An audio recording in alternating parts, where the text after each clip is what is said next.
கூத்தாடி என்று சொன்ன காலம் உண்டு. அது ஒரு கலைஞன் என்பவன் எங்கோ ஒதுக்கப்பட்டு கிடந்தான் என்றெல்லாம் கூறினார்கள். அந்த நிலைமையை மாற்றி கலைஞர்களுக்கு மதிப்பு கொடுத்த பேரறிஞர் அண்ணா அவர்களை நினைத்து பார்த்தால் ஒன்றை நாம் புரிந்து கொள்வோம். இல்ல, நான் தெரியாம தான் கேட்கிறேன். கூத்தாடினா என்ன? கேவலமான ஒரு பேரா? கெட்ட வார்த்தையா? கூத்து அது சாதாரண வார்த்தை இல்ல. ஏன்னா கூத்து சத்தியத்தை பேசும், சாத்தியத்தை பேசும், கொள்கையை பேசும், கோட்பாட்டை பேசும், கோபத்தை பேசும், சோகத்தை பேசும், அரசியலை பேசும், அறிவியலை பேசும், நல்லதை பேசும், உள்ளதை பேசும், உண்மையை பேசும், உணர்வோட பேசும். இது எல்லாத்தையும் கொஞ்சம் கூட சோர்வு இல்லாம கொண்டாட்டமா பேசும். இந்த கூத்தாடின்ற பேர் ஏதோ நமக்கு மட்டும் வந்தது இல்லைங்க.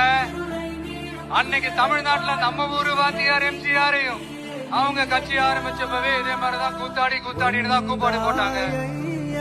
அவங்களுக்கே அப்படி கூப்பிடும் போது நம்மள கூப்பிடாமலா இருப்பாங்க?